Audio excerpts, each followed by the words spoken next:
여러분들은 이제 복음을 믿기 전하고 믿고 나서 차이점이 있나요? 복음은 사람을 완전히 뒤바꿀 정도로 강력한 힘을 가지고 있는 위대한 것입니다. 18세기에 개발된 그 다이너마이트의 이름이 그 바울이 바로 로마서에서 사용한 헬라어 능력이라는 그 두나미스라는 곳에서 유래했습니다. 그만큼 복음이라는 것은요, 다이너마이트의 폭발만큼 그러한 능력이라는 것입니다. 그리고 그리스 로마 세계에서 이 단어가 있습니다. 복음이라는 단어가 있는데, 유앙겔리온이라는 이 단어는 당시에 이제 황제의 탄생이나 그리고 왕이 등극했을 때 선포하는 그러한 말이었습니다. 그런데 이 단어를 이제 예수님께 갖다 붙인 것으로 보아서 예수님만이 땅 위에서 진정한 왕이다, 이것을 저자가 강조하고 싶었던 것 같습니다. 이처럼 복음은 사람을 한순간에 바꾸어 버리는 위대한 능력을 가지고 있습니다.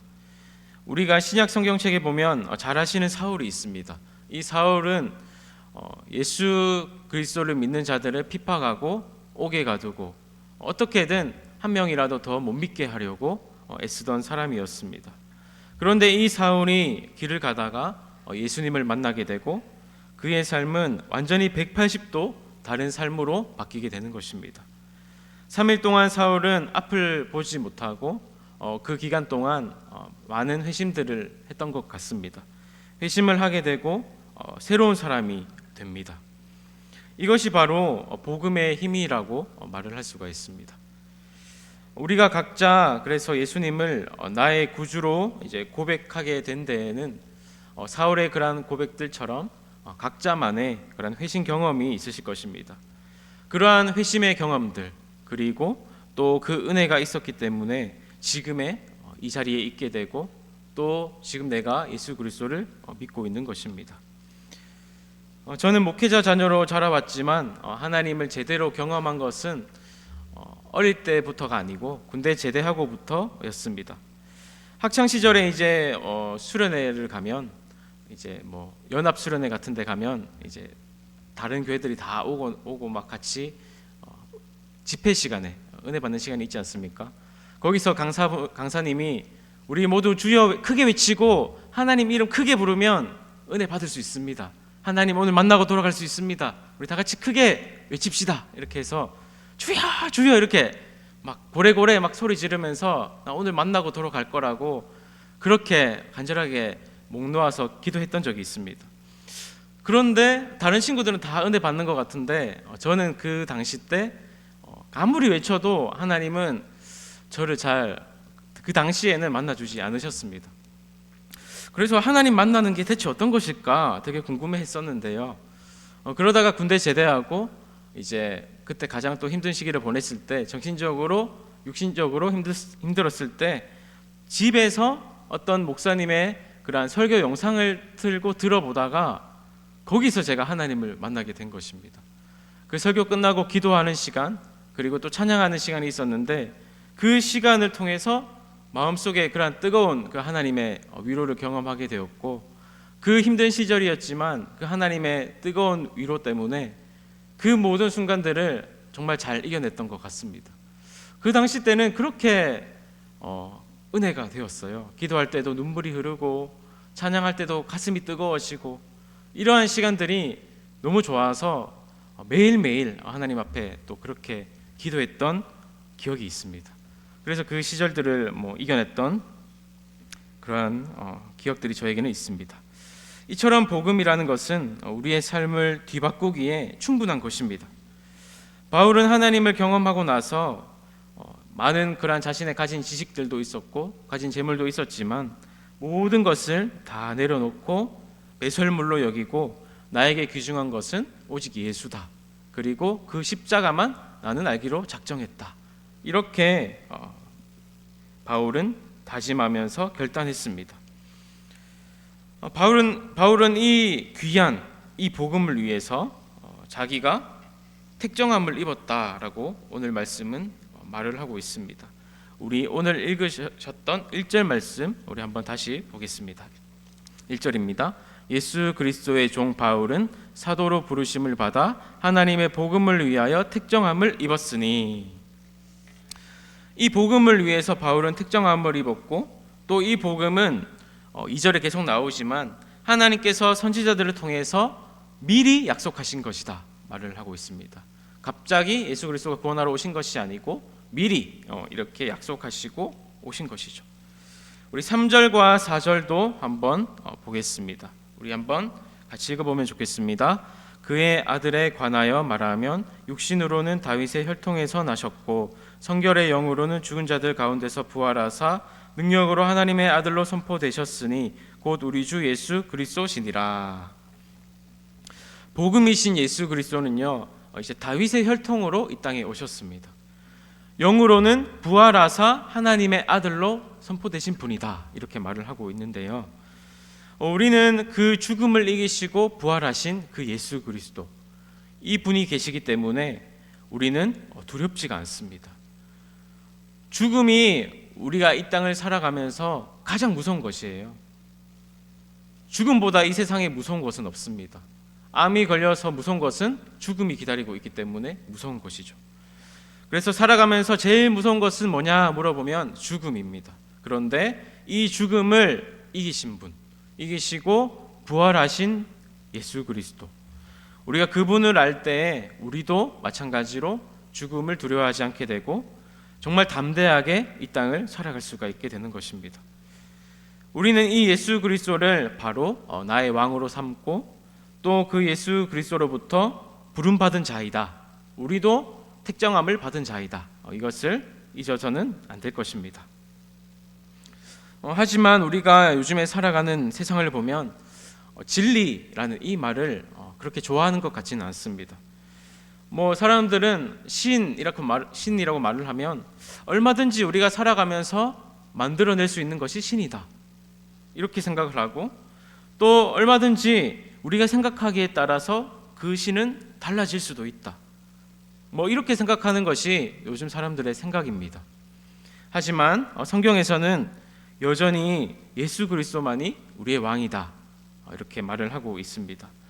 고리타분하게 조금 들릴 수도 있겠지만 우리는 여전히 이 성경 말씀, 세월이 변한다고 해도 이 성경 말씀을 기준으로 하여서 살아가는 사람들입니다. 굳이 이렇게 말을 하지 않아도 예수님을 삶 속에서 경험하고 교제하는 사람들은 굳이 이렇게 구구절절 설명하지 않아도 내가 삶에서 경험하기 때문에, 나의 삶을 이끌고 계시기 때문에 우리는 이 예수 그리스도를 알고 있습니다. 바울은 하나님이 자기를 사도로 부르시고 복음을 위해서 택정하셨다라는 사실을 계속해서 머릿속으로 생각하고 되새기면서 자신의 주어진 일에 최선을 다했습니다. 자신의 그러한 모든 상황을 오로지 한 곳에 집중했는데요, 바로 복음 전하는 것에 집중을 했습니다. 우리 바울 사도 잘 아시듯이 성경에 보면 막 많이 자지도 못하고 또 많이 먹지도 못하고 제대로 입지도 못합니다. 그러한 고생담을 늘어놓지만 결국 그렇게 내가 살더라도 내 삶 속에서 나를 통해서 예수 그리스도가 드러나게 된다면 나는 감사하다, 이렇게 말을 하고 있는 바울의 모습을 볼 수가 있습니다. 이렇게 바울은 내가 택정함을 입었기 때문에, 이방인의 사도로 부르심을 받았기 때문에 열심히 내 주어진 그러한 사명을 기억하면서 내 몸을 신경 쓰지 않을 정도로 복음을 계속해서 전했습니다. 그 결과 우리가 잘 아시듯이 우리 그 기독교가 국교가 된 그러한 기적과 같은 일들도 일어나게 되었습니다. 바울은요, 당시에 이제 오늘 로마서 읽으셨는데 로마에 있는 성도들을 경고히 하기 위해서 또 신령한 은사를 주기 원했습니다. 우리가 11절을 한번 보시겠습니다. 11절입니다. 내가 너희 보기를 간절히 원하는 것은 어떤 신령한 은사를 너희에게 나누어 주어 너희를 경고하게 하려 함이니. 이 로마 교회에 이제 신령한 은사를 주기를 원했는데, 왜냐하면 경고하게 하기 위해서 바로 원했던 것입니다. 여기서 말하는 신령한 은사는 다름 아니고 성령의 은사를 의미하고 있습니다. 그래서 우리는 성령을 통해서 더욱 견고해질 수 있다, 이것을 기억해야 됩니다. 당시의 로마 교회는 상황이 조금 애매했습니다. 이방인 그리스도인이 유대 그리스도인보다 더 많았습니다. 그래서 서로가 서로를 합의하지 못했고 유대인 그리스도인은 이 복음을 쉽게 받아들이지 못했습니다. 율법을 지켜야지 구원을 받는다, 여전히 이런 것을 고수하고, 이방인 그리스도인은 아니다, 바울이 전한 믿음으로 구원을 받는다, 계속 이런 의견들의 대립이 있었고 서로 일치가 될 수가 없었습니다. 그래서 우리가 마찬가지로요, 교회 일을 하다가 보면 성령이 우리보다 앞서야 되는데 우리의 육신이 성령보다 앞설 때가 있습니다. 그러다 보면 어떨까요? 육신이 앞서게 되면 육신의 그 속에 있는 감정들, 그러한 생각들이 앞서게 되기 때문에 서로 오해가 있을 수 있고 서로 괜히 싸우게 되고 억울한 일이 생길 때도 있습니다. 그래서 우리가 무엇보다 기억할 것은 성령의 은사를 구해야 되겠다, 이것이 우리를 더욱 견고하게 하는 것이다, 이것을 우리를 기억해야 될 것입니다. 성령을 우리가 구하며 나아갈 때 우리가 성령께서는 우리에게 일치된 마음을 주시고 일치된 영을 주십니다. 우리 각자를 다 보면 우리 성도님들, 이 자리에 참석한 성도님들도 다 한 분 한 분 다 들여다보면 각기 자라온 삶의 환경이 다 다릅니다. 또 자세히 보면 외모도 다르고 성격도 다르고 생각하는 것도 다 다릅니다. 그래서 한 사람 한 사람의 말을 들으면 다 맞는 것 같습니다. 이 사람 말 들으면 이 말이 맞는 것 같고 저 사람 말 들으면 또 저 사람 말이 맞는 것 같고 분간도 잘 할 수가 없습니다. 하지만 우리가 이 육신의 감정으로 나아가면 좀 헷갈리지만 그럴 때일수록 성령을 기억해야 됩니다. 성령께서 일치된 영을 주시기 때문에 성령을 구해야겠다. 삶 속에서 성령을 구하며 나아갈 때 우리는 더욱 서로가 잘 이해할 수 있게 되고 또 더욱 하나가 될 수 있다는 것입니다. 그래서 중요한 것은 삶의 모습 가운데 이 복음의 그러한 모습이 드러나야 한다는 것입니다. 복음이라고 할 때에 머리로만 아는 사람들이 있어요.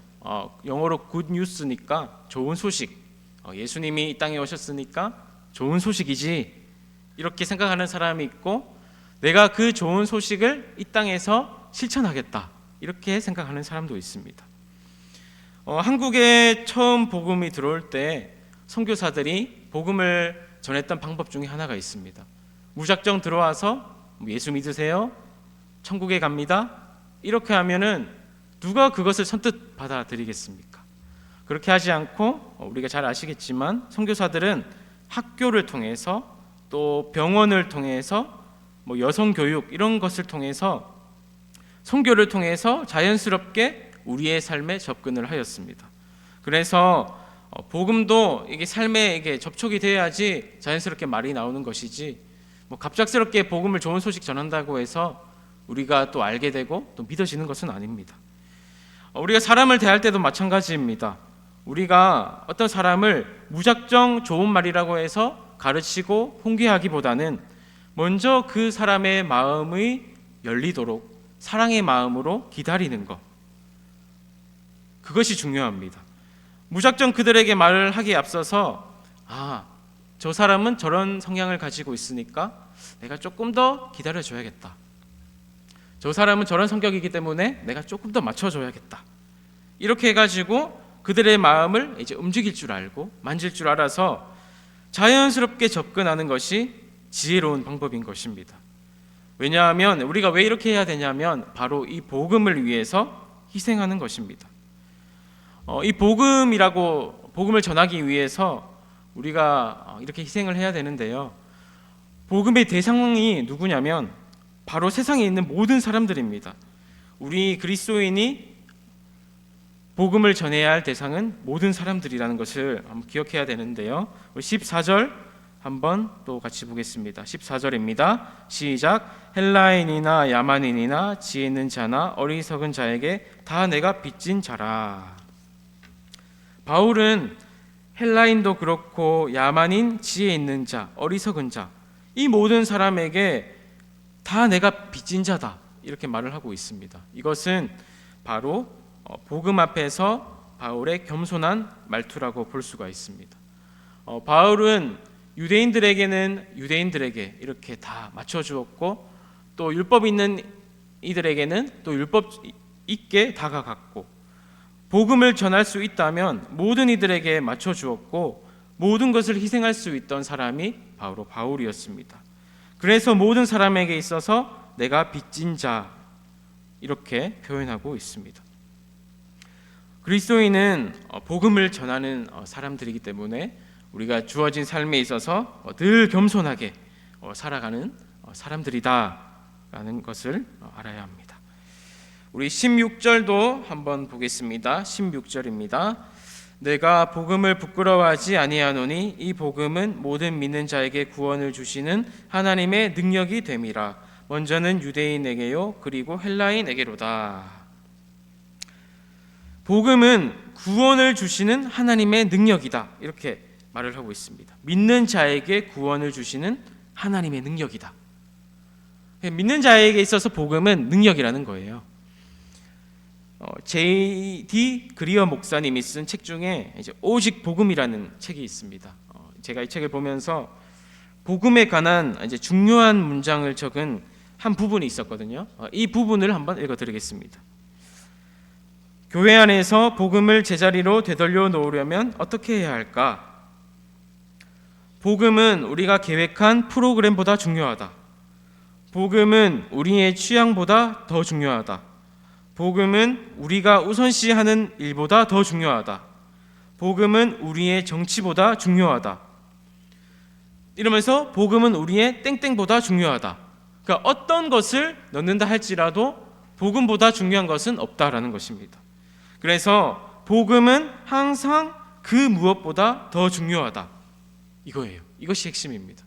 복음이 다른 그 어떤 것보다 중요하지 않으면 그것은 더 이상 복음이 아니다. 이렇게 목사님이 이 책에서 소개를 하셨습니다. 그래서 복음이 세상의 그 어떤 것보다 중요하고 이 복음이야말로 정말 교회의 능력이다라는 사실을 깨닫게 해줍니다. 노스캐롤라이나 서밋 교회라는 교회가 있습니다. 이 교회에서는 이제 복음을 어떻게 표현하냐면 이렇게 세 마디로 요약한다고 합니다.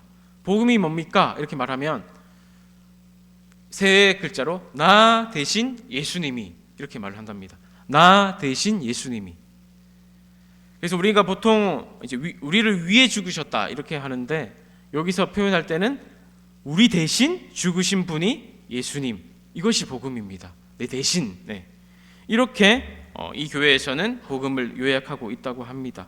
그래서 우리가 이 복음, 나 대신 예수님이 이렇게 구원을 얻기 위해서 돌아가셨다. 이 복음을 믿기만 하면 우리는 그 하나님의 은혜로 구원을 받는다라는 것입니다. 그런데 우리가 살아가면서 이 단순한 이 복음의 그런 원리를 어렵게 대하며 살아갈 때가 많이 있는 것 같습니다. 저는 복음에 대해서 어렸을 때부터 많이 듣고 자랐습니다. 복음 많이 해서 너무나 익숙한데요. 그런데 저도 생각해 보면 복음을 머리로만 알고 마음으로는 깨닫지 못했던 것 같습니다. 왜냐하면 막상 어렸을 때 아버지 따라서 개척교회 앞에서 전도하러 나가면 복음을 전하잖아요. 그러면 왠지 모르게 나는 하나님의 능력이라 생각하고 담대하기보다는 좀 부끄러웠습니다. 전도지 전하다가 사람들이 나를 무시하면 어떻게 할까? 그리고 이렇게 전도하는데 사람들이 나한테 욕하면 어떻게 할까? 무시하면 어떻게 할까? 이런 두려움이 있었던 것 같습니다. 그래서 복음이 저는 하나님의 능력이라기보다는 그저 머리로 알고 있고 복음을 조금 과소평가하면서 저는 좀 자라왔던 것 같습니다. 근데 당시에 유대인들도 복음을 잘 믿지 못했던 것이 자기들의 율법에 비추어 보면 참으로 복음이라는 것이 믿어질 수가 없었던 것입니다. 왜냐하면 당시에 나무에 달린 자는 하나님께 저주를 받았다라는 그 율법이 있습니다. 또 십자가 의미는 연약함, 수치, 패배 이런 것을 의미하는 것이었습니다. 또 헬라인에게 있어서도 십자가는 어리석은 것이었어요. 왜냐하면 시인이 사람들에 의해서 죽임당한다, 이것은 있을 수가 없는 일이었습니다. 어떻게 그 시인이 사람들에 의해서 죽을 수 있냐? 이거는 복음이 절대 될 수가 없다. 그래서 이것을 복음이라고 전하면 부끄러움을 당할 것이 뻔하다, 이렇게 생각했던 것이 당시 헬라인의 그런 사상이었습니다. 그런데 바울은 바로 이런 그리스도를 오히려 자랑했다는 것입니다. 우리 믿는 자들에게 있어서 복음은 하나님의 능력입니다. 계속해서 이러한 사실을 전파했습니다. 그래서 우리가 하나님의 능력을 아는 사람들이라면 우리는 복음을 전할 수밖에 없게 되는 것입니다. 그렇기 때문에 복음을 전하기에 앞서서 저는 더 중요한 것이 하나님의 능력을 먼저 아는 것이 우선순위라 생각이 듭니다. 하나님의 능력을 안다면 우리는 그 능력을 전할 수밖에 없게 되는 것입니다. 또 우리가 하나님의 능력을 경험할 때 우리는 그 복음에 대해서 부끄러워하지 않을 수가 있게 되는 것입니다. 우리는 이 사실을 늘 기억해야 됩니다. 우리는 복음으로만 구원을 얻을 수가 있다, 이걸 기억해야 됩니다. 우리가 아무리 노력하고 애를 쓴다고 해도 우리의 힘으로는 구원을 또 받을 수가 없다라는 것을 기억해야 됩니다. 특별히 이 복음에는 하나님의 의가 나타난다라고 말을 했습니다. 네, 오늘 핵심 구절이 16절, 17절인 것 같은데요. 우리 17절은 또 같이 읽어보겠습니다. 시작. 복음에는 하나님의 의가 나타나서 믿음으로 믿음에 이르게 하나니 기록된 바 오직 의인은 믿음으로 말미암아 살리라 함과 같으니라. 이 하나님의 의라는 표현은 로마서에서 8번 걸쳐서 나타납니다. 여기서 말하는 하나님의 의는 이게 간단히 정의할 수 있는 개념이 아닙니다. 조금 광대하면서 의미가 큰데요. 하나님의 의는 그리스도를 믿는 모든 자에게 의로운 신분이라는 과분한 선물을 주심으로써 그들을 구원하러 나가시는 하나님의 행동을 의미합니다. 조금 어렵죠? 그리스도를 믿는 모든 자에게 의로운 신분이라는 과분한 선물을 주심으로써 그들을 구원하러 나가시는 하나님의 행동, 이것입니다. 바꾸어 말하면 하나님의 의는 오직 믿음으로 또 은혜로 의롭다함을 얻는 교리라는 것입니다. 그래서 우리가 구원에 있어서 우리의 공로는 하나도 없습니다. 100% 하나님의 은혜로 구원을 받고 믿음으로써 구원을 받는 것입니다. 하나님은 자기 백성에 대한 또한 언약적인 신실하심을 베푸시는 분이라는 것을 우리는 알 수 있습니다. 우리는 아무 보잘것없지만 하나님께서 우리와 언약하셨기 때문에 그 언약의 신실하심으로 인해서 우리는 계속해서 그 은혜 가운데 계속해서 나아갈 수가 있게 되는 것이죠. 자, 간단하게 조금 정리해 보면 하나님께서는 100% 은혜로 우리를 부르시고 언약적인 신실하심으로 인해서 우리를 계속해서 구원으로 인도하시는 하나님의 행동, 이것이 바로 하나님의 의입니다. 이 하나님의 의는 그래서 복음이 선포될 때 드러나는 것입니다. 우리는 그 하나님의 의에 그래서 믿음으로써 수용할 뿐입니다. 하나님의 그러한 의에 대해서 제가 한번 보면서 이제 성서 유니온에서 나온 로마서 어떻게 읽을 것인가, 이 책에서 제가 정리한 것을 봤는데요. 이렇게 정리하고 있습니다. 처음부터 끝까지 하나님의 주권을 인정하고 그의 신실하심을 의지하며 사는 자는 반드시 하나님의 의도하신 생명의 충만을 경험할 것이다, 이렇게 표현하고 있습니다.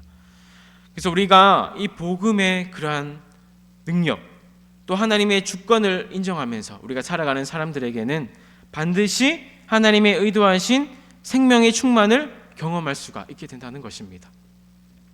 사랑하는 여러분, 오늘 제가 금요일 또 피곤하시고 그런데 좀 너무 또 어려운 말씀을 드린 건 아닌가 생각이 듭니다. 제가 한번 말씀을 이제 정리하면서 마치도록 하겠습니다. 우리는 이 복음을 위해서 부르심을 받았습니다. 하나님께서는 이 복음을 위해서 예수 그리스도를 이 땅에 보내셨고, 바울도 이 복음을 위해서 자신의 목숨조차 귀한 것으로 여기지 아니했습니다. 특별히 복음을 위해서 신령한 은사를 주셨는데 그 은사는 성령의 은사라 말을 했습니다. 이 성령은 우리에게 일치된 마음을 주십니다. 이 성령을 통해서 우리는 더욱 견고해질 수 있게 되는 것입니다. 우리의 가진 생각과 성향이 다르지만 성령 안에서 우리는 하나가 될 수 있다 말씀드렸습니다. 우리는 모두에게 또 빚진 자의 마음으로 다가가서 복음을 전해야 됩니다. 삶 가운데서 복음을 전할 때에 부끄러워하지 않아야 되는데, 왜냐하면 이것은 바로 믿는 자에게 능력이 되시는 하나님의 능력이 되시기 때문입니다. 복음이 선포될 때 또 하나님의 의가 나타난다라고 말을 했습니다. 하나님의 의는 자격 없는 자에게 주시는 100%의 은혜이고 언약 백성을 구원하시기 위한 끝없는 하나님의 신실하심이라고 말씀을 드렸습니다. 그래서 우리가 이 복음의 능력을 알 때에 우리의 삶에는 생명력이 넘치게 될 것입니다. 말씀을 맺겠습니다. 그래서 우리가 하나님의 의로서 말미암아 세워진 사람들이다. 이것을 기억하시고요. 우리는 복음으로 인해서 많은 변화를 받았고 앞으로도 변할 것이고 앞으로도 하나님께서는 우리를 지켜주실 것입니다. 이 복음의 능력을 믿고 우리 그 주어진 삶을 생명이 충만한 삶으로 살아갈 수 있는 저와 여러분의 귀한 삶의 모습이 될 수 있기를 축복합니다.